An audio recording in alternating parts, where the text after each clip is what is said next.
Hello friends, चलिए आज की क्लास शुरू करते हैं। ये हमारी साइंस एंड टेक्नोलॉजी की आखिरी क्लास है और इसके बाद साइंस एंड टेक्नोलॉजी आपकी पूरी तरीके से समाप्त हो गई। एक टॉपिक और आपका है, उसमें है ऊर्जा के क्षेत्र में क्या काम होगा। तो ऊर्जा क्षेत्र वाला सेम टॉपिक आपका आएगा इकोनॉमिक्स में, इंफ्रास्ट्रक्चर में। वहाँ पर और ज़्यादा डिटेल में वो कराया जाएगा, तो वो वहाँ से कवर हो जाएगा। बाकी सब कुछ आपका आज की क्लास मिलाकर कवर हो गया है। आज हम क्या क्या पढ़ने जा रहे हैं पहले उसको देख लेते हैं। तो ये तीन टॉपिक मेन हैं। द्वि उपयोगी प्रौद्योगिकी क्या होती है उसे जानेंगे, नैनो प्रौद्योगिकी और सूक्ष्म जीव प्रौद्योगिकी, और लास्ट में देखेंगे हम जो इंटेलेक्चुअल प्रॉपर्टी होती है, बौद्धिक संपदा अधिकार, उसके बारे में जानेंगे। तो ये सारी चीज़ें बहुत डिटेल में जानने जा रहे हैं और आज आपको बहुत सारी चीज़ों के पीछे एक स्टोरी पता चलेगी जिससे आपकी समझ डेवलप हो जाएगी। ठीक है। नैनो प्रौद्योगिकी कौन से संस्थान हैं, कहाँ कहाँ उपयोग हो रहा है, सूक्ष्म जीव प्रौद्योगिकी संस्थान उपयोग, इसके बाद पर्यावरण प्रदूषण से निपटने में सूक्ष्म जीव प्रौद्योगिकी का उपयोग होता है, वो सारी चीज़ें, प्रमुख व्यक्ति, प्रमुख संस्थान, प्लस जो जैव प्रौद्योगिकी होती है उसमें अलग अलग रंग से अलग अलग चीज़ें डिनोट करते हैं, तो वहाँ से क्वेश्चन बनते हैं वो। फिर बायो थ्री नीति आई है, उसको देखेंगे। इसके बाद कुछ कानून बने हैं, नियम बने हैं, उनको देखेंगे, प्रमुख पुरस्कार, प्रमुख संधियाँ। फिर आ जाएंगे हम आईपीआर पर। आईपीआर के अलग अलग प्रारूप होते हैं, जैसे पेटेंट हो गया, उसके बारे में सब कुछ जानेंगे, कॉपीराइट, देन ट्रेडमार्क, व्यापार रहस्य, पौधा किस्म संरक्षण, सेमीकंडक्टर डिजाइन, डिजिटल कॉपीराइट, ये सारी चीज़ें 10 चीज़ें देखेंगे और यहाँ पर फिर आपका पूरा साइंस एंड टेक्नोलॉजी समाप्त हो जाएगा। साइंस एंड टेक्नोलॉजी की आखिरी क्लास है, तो इसके आगे का प्रोग्राम मैं बताया दे रहा हूँ, लास्ट क्लास में भी बताया था।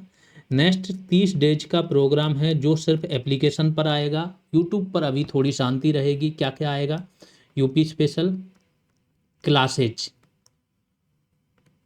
20 नंबर का ये कवर करेंगे, यूपी स्पेशल, प्लस इसके साथ में वैल्यू एडिशन चलेगा। वैल्यू एडिशन अभी मैं बताया दे रहा हूँ। प्रत्येक जिले पर वैल्यू एडिशन कराया जाएगा, जिला वाइज, जिसे बोलेंगे जिला दर्शन। ठीक, वो होगा। प्लस साथ में चलेगी इकोनॉमिक्स, और इसके साथ प्रैक्टिस और स्कीम तो चलती रहेंगी। तो अगर हम ओवरऑल देखें तो ये 30 नंबर का है, और नॉर्मली देखें तो ये 25 नंबर का नेक्स्ट एक महीने में हम पूरी तरीके से कवर करने जा रहे हैं। इसके पहले आपने कंप्यूटर प्लस एनवायरनमेंट और आपदा प्रबंधन 10 नंबर का, प्लस 5 नंबर का साइंस एंड टेक, 30 नंबर आपने यहाँ समाप्त किए थे। स्कीम लगातार चल ही रही, तो स्कीम को 5 नंबर दोनों में मिला लेते हैं कॉमन। तो 30 ये हो गए हैं, 25 आपके ये हो गए हैं, 55 प्लस 5 का स्कीम मान लो, तो 60 नंबर का हमारा यहाँ पर कवर हो जाएगा। फिर बचेगा 40 नंबर का। 40 नंबर में अगर देखेंगे तो हिंदी 10 की है और डीआई 10 की है, उसमें ज़्यादा समय लगना नहीं है, तो फिर 10 नंबर का ही, 20 नंबर का ही बचेगा। अब आ जाते हैं हम सबसे पहले कि क्या जिला दर्शन में क्या होने जा रहा है, वो जानना जरूरी है। ये जिला दर्शन की सैंपल पीडीएफ है। इसी तरीके से पीडीएफ आप लोगों को हर जिले पर प्रोवाइड कराई जाएगी। एक दिन में एक जिले की पीडीएफ मिलेगी। यानी कि प्रोग्राम का नाम है वन डे वन डिस्ट्रिक्ट। इसमें क्या करोगे आप, उस दिन उस जिले को सब कुछ पढ़ लोगे। देखो इसमें सब कुछ है, सीमाएं, ओडीओपी प्रोडक्ट कौन सा है, बुंदेलखंड का प्रवेश द्वार कहा जाता है, फिर इसकी सारी मिट्टियाँ। अब थोड़ा सा झांसी में इसलिए थोड़ा डिटेल में कर दिया क्योंकि बुंदेलखंड के बारे में अलग से क्वेश्चन बनता है। अगर यूपी को टोटल देखते हैं हम, तो यूपी से जितने क्वेश्चन बनते हैं उतने ही क्वेश्चन बुंदेलखंड से बन जाते हैं, खासतौर से कृषि में, उसकी मृदा के बारे में, कृषि प्रोडक्ट के बारे में, वहाँ के लोकगीत, है ना, लोक नृत्य, इन सब के बारे में। इसलिए इसको थोड़ा और डिटेल में कर दिया। सारी मिट्टियाँ किस चीज़ की पैदावार होती है, फिर यहाँ का पूरा इतिहास। हाल ही में क्वेश्चन आया था, राजा वीर सिंह देव ने, मतलब ये झांसी का किला किसने बनवाया, वो। तो सब कुछ यहाँ पर कवर हो जाएगा आपका। फिर प्रमुख तिथियाँ, कब क्या हुआ, प्रमुख तहसीलें, लोकसभा, विधानसभा। फिर आपका ये डिफेंस कॉरिडोर का एक नोट झांसी में भी है, तो क्या क्या काम चल रहा है। फिर बीडा के बारे में, फिर शिक्षा वगैरह, ये सारी चीज़ें लास्ट क्लास में भी बताया था, तो मैं ज़्यादा समय नहीं लूँगा इसमें, बस समझ लो जो लोग लास्ट क्लास नहीं देख पाए हो। फिर ऐसे ही जालौन के बारे में बताया जाएगा सब कुछ, देन ललितपुर, फिर बनारस, ऐसे ही करके एक एक जिला एक एक दिन करेंगे। और जिस दिन जो जिला यहाँ पर किया उसी दिन ग्रुप में क्या करना है, टेलीग्राम के ग्रुप में आप लोगों को प्रैक्टिस करनी है। तो बस शुरू हो जाइए, पूरा फोकस शिफ्ट कर दीजिए यूपी पर। आने वाले एक महीने में यूपी ऐसा हो जाए कि कोई भी क्वेश्चन आए यूपी से गलत ना हो। तो 20 नंबर तो ये हो गया, प्लस आपका इकोनॉमिक्स। तो चलिए स्टार्ट करते हैं। और हाँ, ये चीज़ ध्यान रहे कि अब जो यूपी की क्लासेज हैं वो एप्लीकेशन पर मिलेंगी सारी क्लासेज, प्लस जो वैल्यू एडिशन पीडीएफ है या जो भी टास्क होगा वो सब आपका पेड बैच में ही होगा। ठीक है। तो द्विउपयोगी नैनो सूक्ष्मजीव और जैव प्रौद्योगिकी के बारे में जानना है तो सबसे पहले द्विउपयोग के बारे में जानते हैं। डुअल यूज, डुअल यूज क्या होता है, किसी चीज़ का दोहरा यूज क्या कर सकते हो। तो एक होता है नागरिक यूज, एक होता है सैन्य यूज। जैसे कोई सैटेलाइट है, उसने जीपीएस बना दिया, सैटेलाइट क्या कर रहा है, जीपीएस को सपोर्ट कर रहा है, तो आपने उसका क्या कर लिया, नागरिक यूज कर रहे हो, जीपीएस का हर जगह यूज कर रहे हो। सैन्य यूज में क्या होगा, उसी सैटेलाइट से और ज़्यादा बेहतरीन तरीके से फोटो आ सकती है, बिल्कुल करीब से सब कुछ दिख सकता है। वो यूज कौन करती है, सेना करती है, देखने के लिए दुश्मन की सारी गतिविधियों को मापने के लिए, क्या कर रहा है क्या नहीं कर रहा, अटैक करने, हर चीज़ के लिए। तो सेम चीज़ के दो उपयोग हो सकते हैं। ठीक है। तो द्वि उपयोगी प्रौद्योगिकियों से तात्पर्य उन वस्तुओं, चाहे वो कोई वस्तु हो, चाहे सॉफ्टवेयर हो, चाहे कोई सेवा हो या तकनीकी जानकारी हो, जिनका उपयोग नागरिक या सैन्य दोनों उद्देश्यों के लिए किया जा सकता है। अगर नागरिक उद्देश्य के लिए किया जा रहा है तो क्या होगा, व्यापक जनहित में होता है। यदि किसी टेक्नोलॉजी का उपयोग आप क्या कर रहे हो, सैन्य चीज़ों को बनाने में, हथियार बनाने में कर रहे हो, तो उसका क्या फाइनली, तो उसका क्या परिणाम होगा कि जन की हानि होगी, जन या धन की हानि होगी। ठीक है, आगे चलते हैं। तो जहां एक और ये औद्योगिक नवाचार सामाजिक कल्याण को बढ़ावा देते हैं, वहीं दूसरी ओर इनका दुरुपयोग सामूहिक विनाश के हथियारों, वेपन ऑफ मास डिस्ट्रक्शन, इसके पीछे की स्टोरी बताते हैं। सद्दाम हुसैन का नाम सुना होगा आप लोगों ने। अमेरिका ने क्या किया, 2001 में 9/11 हुआ, हमला कर दिया, उसी बीच में वो फंस गया था अफगानिस्तान में, उसे और चीज़ें करने की ज़रूरत महसूस हुई, उसने क्या किया, इराक पर हमला किया। उसे उसने किस चीज़ के लिए दोषी ठहराया था कि इसके पास वेपन ऑफ मास डिस्ट्रक्शन है, ये बोला था। इसने केमिकल वेपन्स बना लिए हैं और उसका उपयोग भी अपने नागरिकों पर कर रहा है। उसे किडनैप किया, फांसी दे दी, सब कुछ कर दिया, फाइनली एक सिंगल वेपन नहीं मिला। तो ऐसे अमेरिका दुरुपयोग करता है इन चीज़ों का, है ना। ऐसे ही अभी हाल ही में उसने क्या किया, वेनेजुएला के राष्ट्रपति को, मादुरो को गिरफ्तार कर लिया। किस चीज़ पर किया था कि ये नार्को, जो मादक द्रव्य हैं, नशीले द्रव्य हैं, वो हमारे यहाँ भेज रहा है, उसको रोक नहीं रहा वो। और जिस दिन से गिरफ्तार किया है उसके बाद कोई मादक द्रव्य, नशीले द्रव्यों पर बात नहीं हो रही, बात किस चीज़ पे हो रही है, तेल पर, कि वेनेजुएला का तेल हम बेचेंगे, हमने इससे डील कर ली, हमने उससे, ये सब चीज़ें वो हो गई। तो जो नॉर्मली दिखाया कुछ और जाता है, बैकग्राउंड स्टोरी कुछ और होती है, और जो गुंडा लोग हैं, मीन्स जिनके पास ताकत है, तो अमेरिका ही दुनिया का इस टाइम सबसे बड़ा गुंडा है। ठीक है। तो जहाँ पर औद्योगिक नवाचार और सार्वजनिक कल्याण को एक और ये बढ़ावा देती हैं, वहीं और इनका दुरुपयोग अगर होगा तो क्या होगा, सामूहिक विनाश के हथियारों या उन्नत सैन्य क्षमताओं के निर्माण में किया जाएगा। अब थोड़ा सा और जान लेते हैं। दुरुपयोग का मतलब एक ही वस्तु के नागरिक और सैन्य दोनों उपयोग। जैसे उदाहरण है अमोनियम नाइट्रेट, अभी हाल ही में दिल्ली ब्लास्ट हुआ था, तो वहाँ पर अमोनियम नाइट्रेट भी मिला था, आप लोगों को पता होना चाहिए। तो अमोनियम नाइट्रेट का वैसे तो उपयोग होता है उर्वरक और विस्फोटक बनाने में, तो उर्वरक बनाते हैं तो कृषि के लिए हो जाएगा, विस्फोटक बनाते हैं तो उसका दुरुपयोग भी हो सकता है। जैसे कंप्यूटर चिप्स है, तो उसका प्रयोग हम नॉर्मली वाहन वगैरह या कंप्यूटर हर चीज़ में कर सकते हैं, और उसी का उपयोग मिसाइल वगैरह में भी होता है, रॉकेट में होता है, गाइडेड बम बनाने में होता है। ऐसे ही तकनीकी उपयोगी एक और टर्म है आपके इसमें। तकनीकी उपयोगी का मतलब क्या होता है, उच्च स्तरीय अनुसंधान यानी कि रिसर्च, जो रणनीतिक और आर्थिक लाभ प्रदान करता है। जैसे क्वांटम कंप्यूटिंग या हाइपरसोनिक प्रणालियाँ। तो क्वांटम कंप्यूटिंग का भी उपयोग दोनों तरीके से कर सकते हो, और हाइपरसोनिक का एक ही उपयोग होता है। स्कोमेट, स्कोमेट एक क्या है, निर्यात नियंत्रण व्यवस्था है, अभी आगे चल के डिटेल में बताएंगे, जिसके तहत क्या दुनिया भर के जो देश है ना, उन्होंने जो द्वि उपयोगी टेक्नोलॉजी है उन पर बहुत सारे प्रतिबंध लगा रखे हैं, कि अगर किसी देश ने हमसे कोई चीज़ मांगी, ठीक है, उसका उपयोग नागरिक के लिए होने के लिए मांगा और उसने सैन्य उपयोग कर लिया, तो इसके लिए दुनिया भर के देश कुछ प्रतिबंध लगाते हैं कि इन इन चीज़ों का हम बाहर निर्यात करेंगे तो किन शर्तों पे करेंगे, किन नहीं करेंगे। इसी के लिए भारत ने एक प्रणाली विकसित की है जिसे बोलते हैं स्कॉमेट। इसमें क्या होता है, विशेष रसायन, जीव, सामग्री, उपकरण और प्रौद्योगिकियां शामिल हैं जिन पर यह नियंत्रण रखा जाता है। स्कॉमेट और नियामक तंत्र के बारे में जान लेते हैं। भारत में द्वि उपयोगी वस्तुओं के निर्यात का विनियमन कौन करता है, विदेश व्यापार महानिदेशालय, director general of foreign trade, DGFT। Bharat की राष्ट्रीय नियंत्रण सूची को स्कॉमेट, और स्कॉमेट का फुल फॉर्म क्या है? Special chemicals, organism, materials, equipments and technologies कहा जाता है। यह सूची विदेश व्यापार नीति के अंतर्गत आती है और विदेश व्यापार विकास विनियमन अधिनियम 1992 के प्रावधानों के तहत ही विनियमित होती है। स्कॉमेट सूची को 9 प्रमुख श्रेणियों में विभाजित किया गया है, जिसमें से प्रत्येक विशिष्ट तकनीकी क्षेत्रों को कवर करती है। इसकी सारी श्रेणियां देख लेते हैं। तो श्रेणी 0 में क्या है? परमाणु सामग्री, परमाणु संबंधित अन्य सामग्री, उपकरण, टेक्नोलॉजी। इसकी देखरेख परमाणु ऊर्जा विभाग द्वारा की जाती है। ठीक है, परमाणु ऊर्जा विभाग बोलता है इसको इस सूची में डाल दो तो डाल दिया जाता है, इसको इतना छूट दे दो तो छूट दे दी जाती है। श्रेणी 1 में क्या होते हैं? जहरीले रासायनिक एजेंट और अन्य रसायन जो विशेष रूप से रासायनिक हथियार सम्मेलन से संबंधित है। श्रेणी 2 में सूक्ष्म जीव, विषाक्त पदार्थ, जिसमें जैविक एजेंट और पशु पौधे के रोगजनक शामिल है। श्रेणी 3 में सामग्री होती है जो प्रसंस्करण उपकरण और संबंधित टेक्नोलॉजी। श्रेणी 4 में परमाणु संबंधित अन्य सामग्री जो श्रेणी 0 में शामिल नहीं है। तो अन्य ऐसी परमाणु सामग्री जो श्रेणी 0 में शामिल नहीं है, क्योंकि श्रेणी 0 भी परमाणु सामग्री से रिलेटेड है। श्रेणी 5 में एरोस्पेस प्रणाली, उपकरण और संबंधित तकनीक जो मिसाइल प्रौद्योगिकी नियंत्रण व्यवस्था के अनुरूप है। मैं बताता हूँ क्या है MTCR। MTCR क्या है? Missile technology control regime.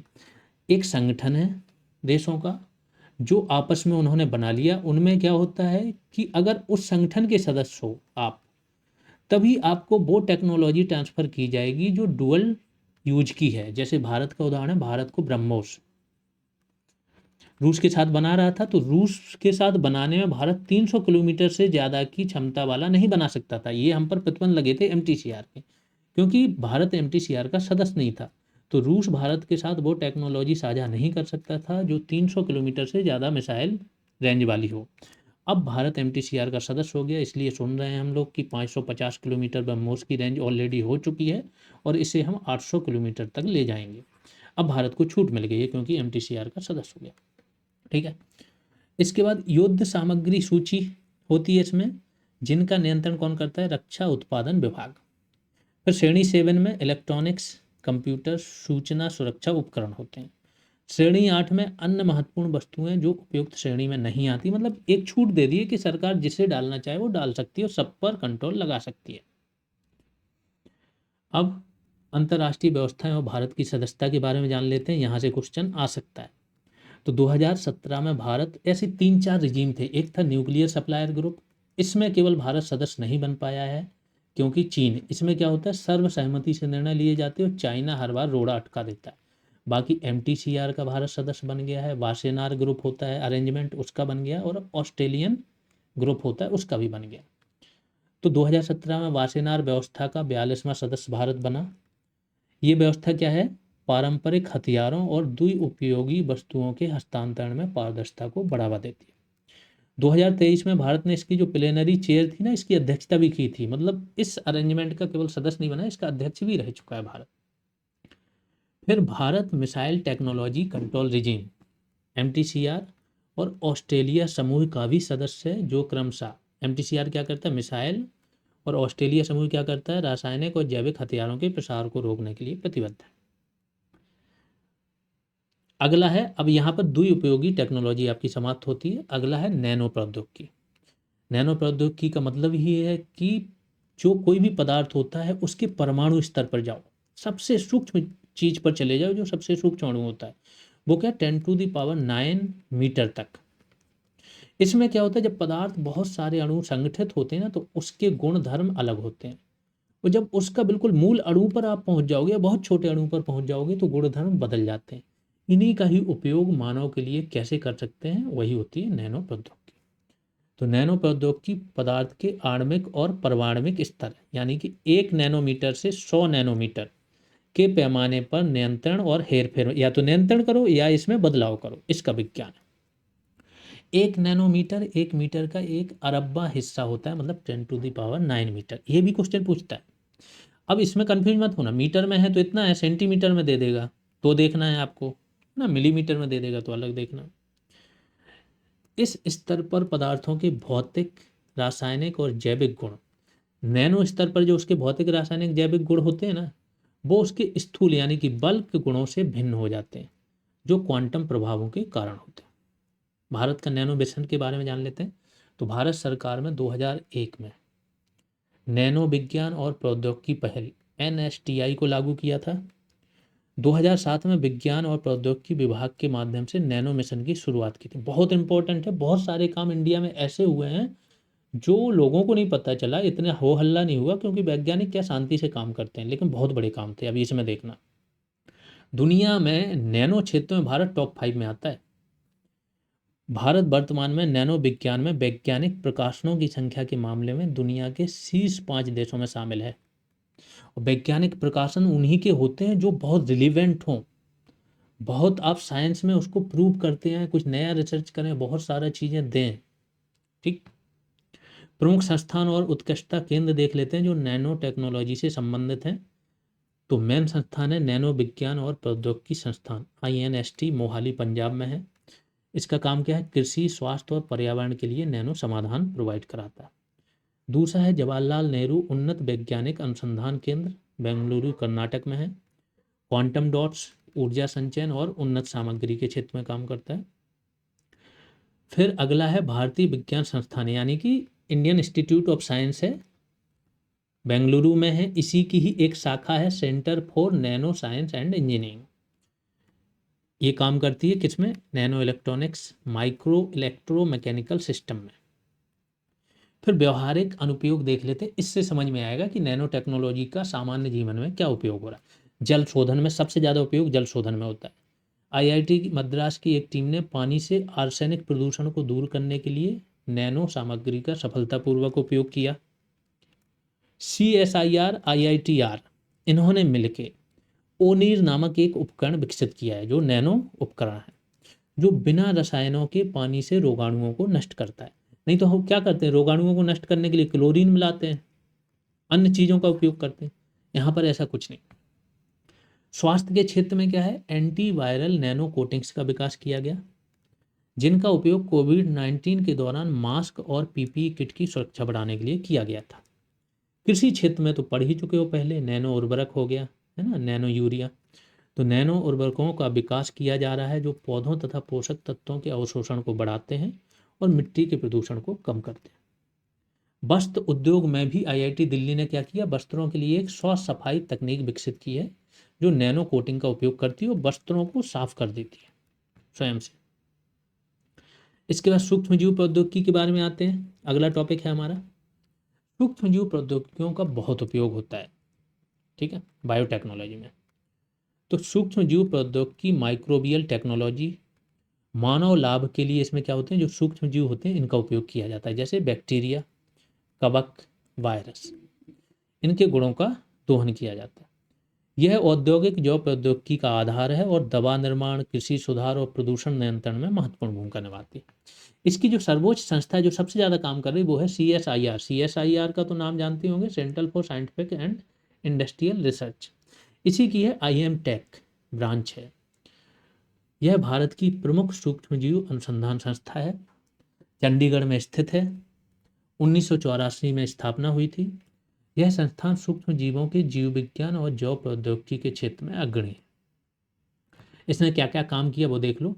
तो इसने एक स्ट्रेप्टोकाइनेज बनाया। ये क्या होता है? ब्लड क्लॉटिंग को रोकता है। ब्लड क्लॉटिंग से क्या होता है? हार्ट अटैक आ सकता है और भी चीज़ें, ब्रेन हेमरेज भी होता है, ठीक है, तो इसको रोकता है।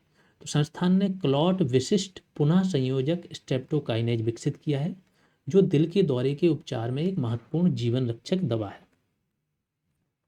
अगला, टीबी का तेजी से पता लगाना सूक्ष्म जीवियों का उपयोग करके किया है। तो यह एक फ्लोरासेंट प्रोब विकसित किया है, जो केवल 15 मिनट में टीबी का बैक्टीरिया का नाम क्या है? माइक्रो बैक्टीरियम ट्यूबरकुलोसिस, इसकी पहचान कर सकता है। दवा वितरण, दवा वितरण में शरीर के अंदर आप क्या करते हो? दवा खा लेते हो मुंह से, अब वो पूरे शरीर पर असर करती है और हो सकता है चोट कहीं केवल एक छोटी सी जगह लगी है। तो ऐसी टेक्नोलॉजी हो कि जहाँ पर केवल उसका असर करना है दवा का, या जहाँ पर दवा की ज़रूरत है वहीं दवा भेज दी जाए। तो IMT-P8 नामक एक सेल पेनिट्रेटिंग पेप्टाइड विकसित किया इन्होंने, जो त्वचा के संक्रमणों के इलाज के लिए प्रभावी दवा वितरण वाहन के रूप में कार्य करता है। त्वचा का संक्रमण है, मुंह से दवा खाओगे या इंजेक्शन लगाओगे, पूरे शरीर में असर होगा। और अगर ऐसा IMT-P8 नामक एक इन्होंने विकसित किया है, सेल पेनेट्रेटिंग पेप्टाइड है। ये क्या करता है, जहां पर संक्रमण है केवल वहीं दवा वितरण करता है जो अधिक प्रभावी होता है। फिर सूक्ष्म जीवों का सबसे बेहतरीन उपयोग होता है बायो रेमेडिएशन।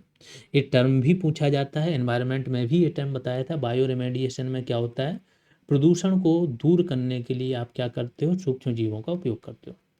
तो सूक्ष्म जीवों का उपयोग पर्यावरणीय प्रदूषकों को नष्ट करने के लिए किया जाता है, जिसे बायो रेमेडिएशन कहा जाता है। एक जो डिवाइस बनाया है या जो प्रौद्योगिकी डेवलप की है वो की है टेरी ने, the energy resource institute. Oil zapper नामक टेक्निक है। इसमें क्या होता है, समुद्र में बहुत सारे जहाज ऑयल लेके जाते हैं। दुनिया का जितना व्यापार होता है उसका एक बड़ा व्यापार होता है ऊर्जा का ट्रेड हो, ऊर्जा का मतलब ऑयल का ट्रेड। और इनमें लीकेज होना बिल्कुल नॉर्मल बात है। लीकेज हो जाता है, लीकेज हो जाता है तो कई सैकड़ों सालों तक वो ऑयल वहीं बना रहता है और सूक्ष्म जीवों, जितने भी जीव हैं समुद्र में, उनको नष्ट करता है। इससे निपटने के लिए क्या होता है, ये तकनीक है टेरी ने विकसित की है। 5 बैक्टीरिया प्रजातियों का एक संघ है जो कच्चे तेल और तैलीय कीचड़ इसको प्राकृतिक रूप से नष्ट कर देते हैं, इसका पाचन कर जाते हैं, है ना। तेल वगैरह को तोड़ देते हैं, उसके जो पूरा स्ट्रक्चर होता है और उसका पाचन कर जाते हैं। इसका उपयोग भारत और विदेशों में तेल रिसाव वाले स्थानों की सफाई के लिए व्यापक रूप से किया गया है। फिर नमामि गंगे और नदी स्वच्छता अभियान में भी इसका उपयोग हो रहा है। इन सीटू का मतलब पहले भी बता चुका हूँ कि जहाँ पर प्रदूषण है वहीं पर क्या करना है, आपको उपचार करना है। प्रमुख सूक्ष्म जीव विज्ञानी और उनका योगदान देख लेते हैं। तो आनंद मोहन चक्रवर्ती हैं, भारतीय मूल के अमेरिकी वैज्ञानिक हैं जिन्होंने 1971 में तेल खाने वाले बैक्टीरिया का आनुवांशिक रूप से निर्माण किया था। इन्होंने जैव प्रौद्योगिकी के क्षेत्र में जीवित जीवों के पेटेंटिंग के लिए कानूनी मार्ग प्रशस्त किया। फिर अगले हैं शिवाजी सिसिंती, प्रख्यात वैज्ञानिक हैं जिन्होंने क्या काम किया, आर्कटिक और अंटार्कटिक जैसे चरम वातावरण, क्योंकि यहाँ पर तापमान हमेशा नेगेटिव में रहता है, -40 -50, तो ऐसे चरम वातावरण में सूक्ष्म जीवों के अस्तित्व तंत्र का अध्ययन किया और कई नई बैक्टीरिया प्रजातियों की खोज की। इसके लिए 2002 में इन्हें आर्कटिक पुरस्कार से भी सम्मानित किया गया था। अब जैव प्रौद्योगिकी के क्षेत्र में जो इम्पोर्टेंट चीज़ वो है जिसमें पूछा जाता है कि किस कलर से डिनोट किया जाता है किस क्षेत्र को। तो लाल कलर से चिकित्सा और स्वास्थ्य क्षेत्र, उदाहरण है जैसे वैक्सीन, इंसुलिन, जीन थेरेपी। हरे कलर से कृषि क्षेत्र, उदाहरण है बीटी कपास। बीटी कपास क्या है, GM क्रॉप है कपास के क्षेत्र में जो इंडिया में अलाउड है। सूखा प्रतिरोधी चावल। इसके सफ़ेद कलर से औद्योगिक, जो भी औद्योगिक उत्पाद बनते हैं उनमें अगर बायोटेक्नोलॉजी का उपयोग हो रहा है तो सफ़ेद कलर से डिनोट करते हैं, जैसे बायोफ्यूल, किण्वन, डिटर्जेंट, एंजाइम। नीले कलर से समुद्री, जो भी समुद्री संसाधन है उनको, समुद्री रोगाणुओं से दवाएं बनाते हैं जैसे। और पीले कलर से खाद्य एवं कीट, पोषण सुधार, कीट जैव प्रौद्योगिकी इसके उदाहरण हैं। फिर एक नीति आई थी बायो E3 नीति 2024, भारत सरकार ने घोषणा की थी 2024 में, बस सन याद रखना है, और बायोटेक्नोलॉजी से संबंधित है। नियामक ढांचा की अगर बात करें, भारत में नियामक ढांचा का मतलब होता है संस्थाएं जो इसको रेगुलेट करती हैं। तो भारत में अनुवांशिक रूप से संशोधित जीवों, जिसे बोलते हैं जेनेटिकली मॉडिफाइड ऑर्गेनिज्म, इनका नियमन पर्यावरण संरक्षण अधिनियम 1986 के तहत, और इसी अधिनियम के तहत नियम बनाए गए 1989, इनके माध्यम से किया जाता है। एक कमेटी बनाई गई है, जेनेटिक इंजीनियरिंग अप्रेजल कमेटी। किस लिए बनाई, जो बायोटेक्नोलॉजी लॉ है हमारा 2002 का, उसके तहत, उसमें इसका प्रावधान है, उसी के तहत GEAC बनाएगी। सर्वोच्च संस्था है जो किसी भी उत्पाद को इंडिया में अनुमति देती है, अनुमति रोकती है या नियंत्रण करती है। तो पर्यावरण, रिलीज और वाणिज्यिक उपयोग के लिए अनुमोदन देने वाली सर्वोच्च संस्था है। फिर एक है RCGM, review committee on genetic manipulation. क्या होता है, कई बार किसी चीज़ को हमने अनुमति दे दी, अब उसी चीज़ में लोग मैनिपुलेट करके कुछ और चीज़ें भी इन कर देते हैं और जबकि उसकी अनुमति नहीं लेते हैं। ठीक है, तो इन सब की देखरेख के लिए है। अनुसंधान और सीमित क्षेत्र परीक्षणों की ये निगरानी करते हैं। स्वदेशी उत्पाद और नवाचार इस फील्ड में देख लेते हैं। तो भारत ने दुनिया की पहली डीएनए कोविड-19 वैक्सीन, डीएनए वाली, आरएनए वाली तो बहुत सारी थी, डीएनए वाली भारत ने बनाई थी, जिसे नाम दिया गया जाइकोडी। इसके बाद कृषि के क्षेत्र में अरुण नामक सूखा प्रतिरोधी चावल की किस्म का विकास किया असम कृषि विश्वविद्यालय ने। बीटी कपास तो बहुत व्यापक रूप से यूज हो रहा है, इससे क्या पैदावार बढ़ गई है और जो भी कीटनाशकों का यूज करना था वो कम हो गया। फिर दवाओं में अगर देखें तो अभी हाल का ही करंट है, 1-2 महीने पहले का, नाफीथ्रोमाइसिन स्वदेशी एंटीबायोटिक का निर्माण किया है भारत ने, जो बहुत ज़्यादा प्रभावी है, निमोनिया प्रतिरोधी है, निमोनिया के इलाज के लिए इसका उपयोग किया जाता है, जिसका और इसका निर्माण कैसे हुआ, बायोटेक्नोलॉजी का उपयोग करके। चिकित्सा उपकरण में देखें तो भारत का पहला स्वदेशी एमआरआई स्कैनर बनाया इसी टेक्नोलॉजी का उपयोग करके, और कार्ड सेल थेरेपी कैंसर उपचार के लिए, इसमें भी इसका उपयोग हो रहा है। ये कार्टी सेल वगैरह क्या होते हैं, तो देखो जो लिम्फोसाइट्स होता है ना, या जो WBC होता है, लिम्फोसाइट्स होते हैं, ये रोग प्रतिरोधक क्षमता बढ़ाते हैं, इसका काम करते हैं। इसी में होता है टी सेल थेरेपी, तो इसी टी सेल का उपचार करने के लिए है कार टी सेल थेरेपी। अब प्रमुख व्यक्ति और उनका योगदान देख लेते हैं जो साइंस के इसमें बायोटेक्नोलॉजी फील्ड से जुड़े हुए हैं या फिर नैनो प्रौद्योगिकी से जुड़े हैं। तो शांति स्वरूप भटनागर का नाम सबने सुना होगा, पहले भी जिक्र हो गया। CSIR की स्थापना इन्होंने ही की थी। इन्हीं के नाम पर साइंस का सर्वोच्च पुरस्कार भारत का दिया जाता रहा है, अब उसको विज्ञान रत्न नाम दे दिया गया। ठीक है, तो CSIR के संस्थापक निदेशक हैं। इनके सम्मान में शांति स्वरूप भटनागर पुरस्कार दिया जाता है, जो विज्ञान के क्षेत्र में भारत का सर्वोच्च पुरस्कार माना जाता है। फिर दूसरे हैं प्रोफेसर CNR राव, इनके बारे में भी मैं पहले बता चुका हूँ, भारत रत्न मिला था इनको। और नैनो मिशन, इसके क्षेत्र में इन्होंने बहुत काम किया। दुनिया में अगर सोचो टॉप 3 साइंटिस्ट उठाओगे नैनो टेक्नोलॉजी के क्षेत्र में, तो एक ये होंगे। फ्रांस ने भी अपने यहाँ का सर्वोच्च सम्मान इनको दिया हुआ है। फिर doctor Ashwini Kumar CSIR IM tech के वैज्ञानिक हैं, जिन्हें 2022 के शांति स्वरूप भटनागर पुरस्कार से नवाजा गया था। महत्वपूर्ण संधियां और अधिनियम देख लेते हैं। तो पर्यावरण संरक्षण अधिनियम 1986, जैव विविधता संरक्षण अधिनियम 2002, खाद्य सुरक्षा और मानक अधिनियम 2006, और फसाई का गठन होता है इस पर, food safety and standard authority of India. आप लोगों को बताना है कमेंट सेक्शन में कि FSSAI किस मंत्रालय के अंतर्गत आता है, बहुत इंपॉर्टेंट है। क्या ये फूड वाले मंत्रालय के अंतर्गत आता है या किसी अन्य मंत्रालय के अंतर्गत, UPSC में ये क्वेश्चन पूछा जा चुका है। फिर कार्टाजेना और नागोया प्रोटोकॉल आप लोगों को एनवायरनमेंट में पढ़ाया गया है। तो कार्टाजेना प्रोटोकॉल भी क्या करता है, जो जेनेटिकली मॉडिफाइड कृषि वस्तुएं या अन्य पदार्थ हैं, इनके आवागमन को नियंत्रित करता है। तो जैव सुरक्षा सुनिश्चित करने के लिए अंतर्राष्ट्रीय समझौता, जिसका भारत एक हस्ताक्षर करता है। अब आ जाते हैं बौद्धिक संपदा अधिकार। तो बौद्धिक संपदा क्या होता है, किसी व्यक्ति की सोच, बुद्धिमत्ता, उससे जब कोई नया आविष्कार करता है, नई चीज़ों का सृजन करता है, अब इन चीज़ों को कोई और व्यक्ति, इसने तो आविष्कार कर लिया, कोई और व्यक्ति उठा के उसको बनाने लगे, है ना, कॉपी कर ले, तो इसी चीज़ों को रोकने के लिए, उस व्यक्ति के बौद्धिक संपदा के संरक्षण के लिए ये बौद्धिक संपदा अधिकार होते हैं। क्योंकि भारत WTO का सदस्य है, WTO की एक कन्वेंशन में एक उसका समझौता है जिसे बोलते हैं ट्रिप्स एग्रीमेंट है, trade related aspects of intellectual property rights. इसके तहत दुनिया के जो भी देश WTO के सदस्य हैं, इसके हस्ताक्षर करता है, उन्हें ये कानून नियम मानने पड़ते हैं। ठीक, तो बौद्धिक संपदा अधिकार वे अधिकार होते हैं जो किसी व्यक्ति या संस्था को उसकी बौद्धिक रचना, चाहे वो आविष्कार हो, चाहे साहित्य हो, चाहे कला हो, डिजाइन हो, ब्रांड हो, इस पर मिलते हैं।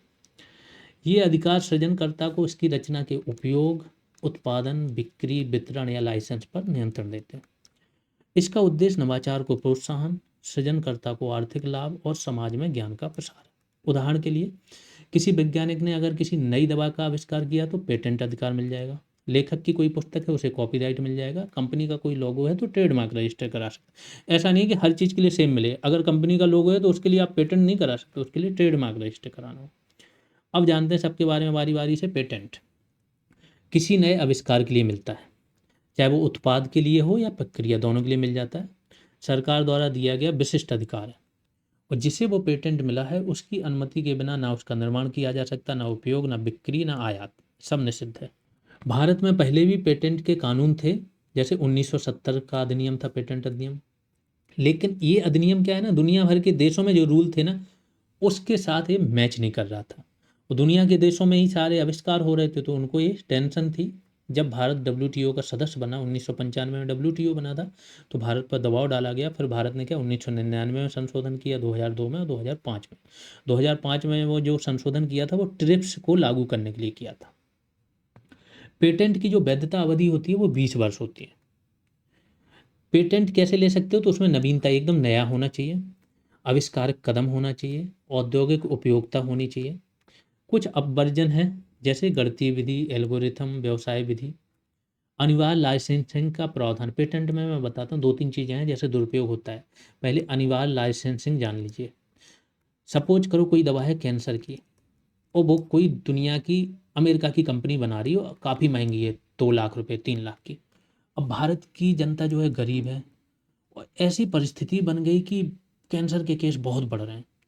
आम जन के लाभ के लिए, अफोर्डेबिलिटी के लिए, बहुत व्यापक पैमाने पर जनहित के लिए सरकार क्या है, कंपलसरी लाइसेंस दे सकती है कुछ सीमित समय के लिए। ये कानूनों में प्रावधान होता है। कुछ देश बोलते हैं कि इसका दुरुपयोग हो रहा है, जैसे जिनके पास बहुत ज़्यादा पेटेंट है, अमेरिका वगैरह, लेकिन भारत ने ये प्रावधान कर रखा है कंपलसरी लाइसेंसिंग का। दूसरा होता है कि 20 साल ही किसी पेटेंट की अवधि होती है। 20 साल के बाद क्या है, वो कोई भी व्यक्ति बना सकता है। तो भारत में जो जेनरिक मेडिसिन बनाई जाती है ना, वो इसी की बनाई जाती है। जिनका पेटेंट खत्म हो गया उसको भारतीय कंपनियां बनाती हैं, इसलिए वो सस्ती होती हैं। ठीक है। 20 साल बाद क्या करते हैं लोग, एवरग्रीनिंग, एक टर्म आता है एवरग्रीनिंग। वो क्या करते हैं, उसी पेटेंट में सपोज करो एक दवा बनाई, उस दवा में क्या हल्का सा सुधार करते हैं, कुछ और कंपोनेंट जोड़ देते हैं, फिर दिखाते हैं देखो हमने इसमें नया काम कर दिया है, और इसका फिर से पेटेंट दे दो 20 साल के लिए। तो ये भी चलता है, ये टर्म भी याद रखना। तो दवा रसायन में उत्पाद पेटेंट 2005 से मिल रहा है। उदाहरण, नई कैंसर दवा, औद्योगिक मशीन, बायोटेक प्रक्रिया। फिर कॉपीराइट जानते हैं किस क्षेत्र में मिलता है, साहित्य, कला, संगीत, फिल्म, सॉफ्टवेयर आदि रचनाओं पर सृजनकर्ता का अधिकार होता है। किस कानून के द्वारा ये लागू होती हैं चीज़ें, तो कॉपीराइट अधिनियम 1957 का है। 1994 में संशोधन किया गया था, 2012 में संशोधन किया गया। वैधता अवधि, लेखक का जो जीवन काल होता है पूरा उस टाइम रहेगी, और मृत्यु के बाद भी 60 वर्ष, ये लेखक के लिए। अगर कोई फिल्म है, ध्वनि है, इसका कॉपीराइट है तो जब उसका प्रकाशन हुआ उससे 60 वर्ष तक, और फोटोग्राफ है कोई तो उसका प्रकाशन से 60 वर्ष। प्रमुख प्रावधान क्या है, स्वतः अधिकार, मतलब जिसने जो चीज़ प्रकाशित कर दी उसको अधिकार मिल जाते हैं, पंजीकरण की आवश्यकता नहीं है। ध्यान रखना, कॉपीराइट के लिए आपने कोई चीज़ प्रकाशित कर दी, कोई बुक प्रकाशित कर दी, आपको जरूरी नहीं है कि कॉपीराइट के लिए वहाँ जाके कहीं पर पंजीकरण कराओगे। ठीक। पुनरुत्पादन, वितरण, अनुवाद, संचार अधिकार मिलते हैं। दोबारा उत्पादन कर सकते हो, वितरण कर सकते हो, अनुवाद करा सकते हो, ये सब अधिकार इसमें मिल सकते हैं। डिजिटल कॉपीराइट और डिजिटल राइट्स संरक्षण यहाँ पे भी मिलते हैं। लेखक, संगीतकार, रॉयल्टी का अधिकार होता है इनको। उदाहरण के लिए कोई पुस्तक है, कोई फिल्म है। ये बैच की जानकारी है। अगर आप चाहते हो कि आपकी तैयारी इस तरीके से हो कि बाकी लोगों से कम नहीं तो 15 या 20 क्वेश्चन आप ज़्यादा रहो फाइनल, आराम से बैच ज्वाइन कर सकते हो। एक माहौल बना रहता है, सारी चीज़ें लगातार हो रही हैं, और अभी भी हमारे स्टूडेंटों का वो लेवल आ चुका है कि बाकी स्टूडेंट इनके सामने स्टैंड नहीं कर पाएंगे, जितनी चीज़ें हो चुकी हैं। सारे हर टॉपिक पर क्लास मिल जाती है, वीडियो क्लास, उसकी PDF। वैल्यू एडिशन क्लासेज भी आगे चल के आएंगी। वैल्यू एडिशन क्लासेज वो होती हैं जिसमें करंट अपडेट आता है, हर टॉपिक पर कुछ और अपडेट कराना, तो वो सब्जेक्ट वाइज टेस्ट होते हैं। डेली टास्क दिया जाता है, टारगेट होते हैं, प्रैक्टिस होती है, रेगुलर ग्रुप कॉल होती रहती है जिससे डाउट सॉल्व हो जाते हैं, और आगे चल के फुल टेस्ट होंगे। कैसे ज्वाइन करना है, GS रेवोल्यूशन सर्च करना है एप्लीकेशन पर, एप्लीकेशन डाउनलोड करके लॉगिन कर लेना है। लॉगिन करने के बाद एप्लीकेशन के अंदर एक ऑप्शन आएगा ऑल कोर्स का, और एक आएगा स्टोर ऑप्शन का। किसी पर भी क्लिक करोगे सारे कोर्स दिख जाएंगे, वहीं से आप परचेज कर लोगे। कोई प्रॉब्लम आ रही है तो इस नंबर पर कॉल कर सकते हो, व्हाट्सएप कर सकते हो। UPSI का भी बैच चल रहा है, इसे भी ज्वाइन कर सकते हो इसी तरीके से। आगे चलते हैं। तो कॉपीराइट, और जैसे गीत का है, कंप्यूटर सॉफ्टवेयर का भी कॉपीराइट हो जाता है। फिर ट्रेडमार्क तीसरा है, किसी वस्तु या सेवा की पहचान का नाम होना चाहिए, लोगो हो, प्रतीक या चिन्ह हो, इसको क्या है ट्रेडमार्क करा सकते हो। भारत में संबंधित कानून कौन कौन से हैं? तो ट्रेडमार्क अधिनियम 1999 और इसमें संशोधन किया नियमों में 2017। इसकी वैधता अवधि ट्रेडमार्क की 10 वर्ष होती है, लेकिन 10 वर्ष बाद फिर से आप इसे 10 वर्ष के लिए बढ़वा सकते हो। ऐसे करके अनिश्चित काल तक इसका नवीकरण करा सकते हो। प्रमुख प्रावधान क्या है? वस्तु और सेवा दोनों के लिए ट्रेडमार्क ले सकते हो। सामूहिक और प्रमाणन ट्रेडमार्क मिल जाता है। भ्रामक और सामान्य शब्द अपात्र होते हैं। अगर आपने सामान्य शब्द जो नॉर्मली लोग यूज करते हैं उनका ट्रेडमार्क करा लोगे तो लोग यूज करना बंद कर देंगे क्या? या कोई भ्रामक शब्द हो तो उन्हें, और कोई उल्लंघन हो तो सिविल और क्रिमिनल कार्रवाई होती है। ब्रांड नेम, कंपनी लोगो, उत्पाद पैकेज पहचान, ये इसके उदाहरण हैं। फिर औद्योगिक डिजाइन होती है। सपोज करो किसी ने कोई आईसी बनाई और उस आईसी को कॉपी करके दूसरा व्यक्ति बना दे, तो ये होती है औद्योगिक डिजाइन। इसको कॉपी नहीं कर सकते। तो उत्पाद के दृश्य रूप, आकार, पैटर्न, सजावट का अधिकार इसके अंतर्गत आता है। और कानून कौन सा है? डिजाइन अधिनियम 2000, डिजाइन नियम 2001। तो अधिनियम क्या होता है? एक्ट होता है जो संसद से पास होता है। उस एक्ट के तहत जो गवर्नमेंट होती है, जो मंत्रिमंडल होता है, उससे क्या अधिकार मिल जाता है कि वो नियम कभी भी बना सकता है। नियम को संसद से पास नहीं कराना पड़ता। ठीक है। वैधता अवधि 10 वर्ष और 5 वर्ष तक इसका विस्तार करा सकते हो। हालांकि नियम में क्या होता है कि नियम आप अधिनियम के विपरीत नहीं जा सकते हो। अधिनियम ने जितनी आपको रेंज दी है कि इसके बीच में नियम बना सकते हो, वहीं बना सकते हो। प्रमुख प्रावधान क्या है? केवल सौंदर्यात्मक पहलू होने चाहिए, नया और मौलिक होना चाहिए, कार्यात्मक डिजाइन अपात्र होती है और औद्योगिक उपयोग आवश्यक है। उदाहरण के लिए जैसे मोबाइल फ़ोन का आकार है उसका करा सकते हो आप, फर्नीचर डिजाइन या बोतल का आकार। फिर अगला है जीआई टैग, जियोग्राफिकल इंडिकेशन या भौगोलिक संकेतक हिंदी में बोलते हैं। किसी क्षेत्र विशेष से जुड़े उत्पाद की पहचान होती है जिसका उत्पादन उस क्षेत्र विशेष में होता है। ठीक है। भारत में संबंधित कानून कौन से हैं? तो भौगोलिक संकेतक पंजीकरण और संरक्षण अधिनियम 1999 और जीआई नियम 2002। वैधता अवधि क्या है? 10 वर्ष। नवीकरण इसका कराया जा सकता है। प्रमुख प्रावधान क्या है? उत्पाद की गुणवत्ता प्रतिष्ठा स्थान से जुड़ी होनी चाहिए, व्यक्तिगत नहीं होते हैं, उत्पादक समूह अधिकार मिल सकते हैं। जीआई लोगो उपयोग का अधिकार है, जिनको ये जीआई टैग मिला है वही कर सकते हैं उपयोग। उदाहरण के लिए दार्जिलिंग चाय, बनारसी साड़ी, मुरादाबाद पीतल, इनको मिला हुआ है जीआई टैग। फिर होता है ट्रेड सीक्रेट। सपोज करो एप्पल में कोई व्यक्ति काम कर रहा है, अब उसके पास जो सारी चीज़ें हैं, अब जो भी कर्मचारी होगा उसके पास भी तो सारी चीज़ें होती हैं, कोडिंग, सॉफ्टवेयर, कौन सी टेक्नोलॉजी यूज कर रहे हो, कौन सा मटेरियल। अब वो सीक्रेट को किसी दूसरी कंपनी को, सैमसंग को लीक कर दे तो इस पर केस हो सकता है ना? नहीं तो व्यापार तो डिस्टॉर्टेड हो गया। इसने दुनिया भर का पैसा खर्च किया, रिसर्च किया, तब जाके इसके पास आई हो। यहाँ से एक व्यक्ति गया उसने लीक कर दिया। तो इस सब को रोकने के लिए है। इसके लिए क्या है? गोपनीय व्यावसायिक जानकारी जिसका आर्थिक मूल्य हो। हालांकि इसके लिए स्पेसिफिक कानून नहीं है, लेकिन जो आपका बीएनएस है इसके तहत सजा मिल सकती है। कोई विशिष्ट अधिनियम नहीं है।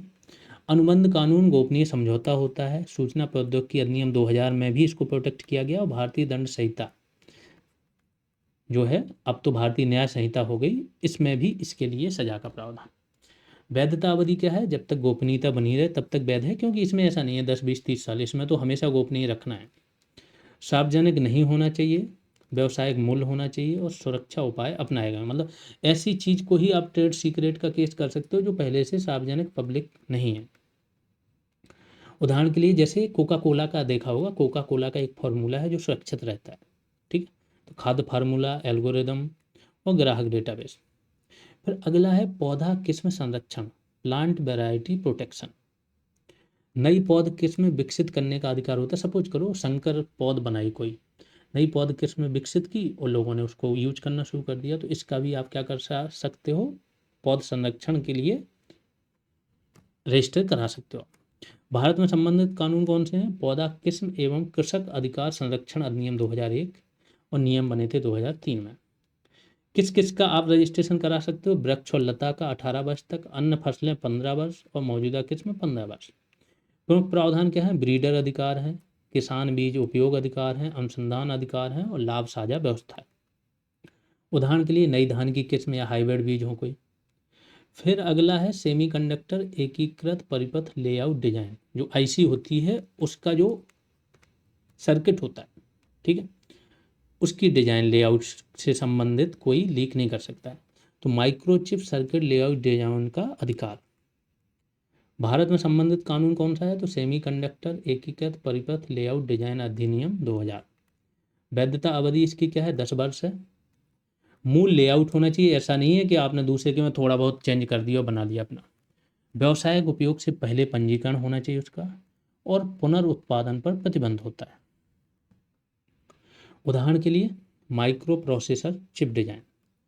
फिर अगला है डिजिटल कॉपीराइट और सॉफ्टवेयर अधिकार। तो जो भी डिजिटल सामग्री होती है उस पर कॉपीराइट होते हैं। सॉफ्टवेयर, डेटाबेस, ऑनलाइन रचनाओं पर अधिकार होता है। भारत में संबंधित कानून कौन से हैं? तो कॉपीराइट अधिनियम 1957 के तहत तो 2012 में इसमें संशोधन हुआ था। सूचना प्रौद्योगिकी अधिनियम 2000 और आईटी एक्ट जो है आपका 2001। आईटी एक्ट नहीं, इसी के तहत आईटी नियम है, सूचना प्रौद्योगिकी अधिनियम के तहत। वैधता अवधि क्या है? सामान्य कॉपीराइट में जैसे होता है कि पूरा जीवन भर प्लस 60 वर्ष, और सॉफ्टवेयर हो तो प्रकाशन से 60 वर्ष। प्रमुख प्रावधान क्या है? तो जो डिजिटल राइट्स मैनेजमेंट है इसकी सुरक्षा मिलती है, ऑनलाइन उल्लंघन पर दंड होता है, सॉफ्टवेयर लाइसेंस मिलता है, डेटाबेस संरक्षण होता है। उदाहरण के लिए जैसे मोबाइल का कोई एप्लीकेशन है, वेबसाइट कंटेंट है, ई बुक है, कोई इसको कॉपी करके चोरी नहीं कर सकता। करता है तो आप सही जगह पे जाओगे, वो हटा दिया जाएगा, उस व्यक्ति पे कार्रवाई होगी। डेटा और डेटाबेस अधिकार। इसमें क्या होता है? किसी व्यक्ति ने कोई डेटा है उसे जिसे संरक्षित किया है तो इसके संग्रह पर अधिकार होता है। भारत में संबंधित कानून कॉपीराइट अधिनियम है, आईटी अधिनियम है, डिजिटल पर्सनल डेटा प्रोटेक्शन अधिनियम 2023 में आया था, ये इंपॉर्टेंट, जिसमें बोला गया था कि आधार का डेटा 6 महीने बाद नष्ट कर देना चाहिए, ये वो।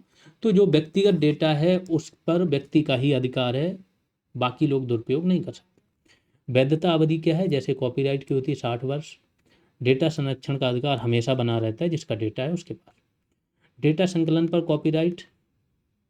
व्यक्तिगत डेटा संरक्षण उपयोग के लिए अनुमति आवश्यक होती है, ये प्रमुख प्रावधान है। उदाहरण के लिए ऑनलाइन डेटाबेस। यहाँ पर आज की क्लास समाप्त होती है। जैसा मैंने बोला कि अगर आप सभी को क्लासेज हेल्पफुल लग रही हैं तो बिल्कुल शेयर ज़रूर करें। जो भी पर्सन लेखपाल की तैयारी कर रहा है, आपकी लाइब्रेरी में कहीं पर भी आपके टच में है, आप उसको ज़रूर बताएं यहाँ की क्लासेज के बारे में। बाकी पढ़ते रहें, बार बार रिवीजन करते रहें। कुछ समय के लिए यूट्यूब पर अभी क्लासेज नहीं आएंगी, साइंस एंड टेक की सारी क्लासेज दे दी गई हैं। एनवायरनमेंट की भी ऑलमोस्ट क्लासेज हैं, आपदा प्रबंधन की भी ऑलमोस्ट क्लासेज हैं।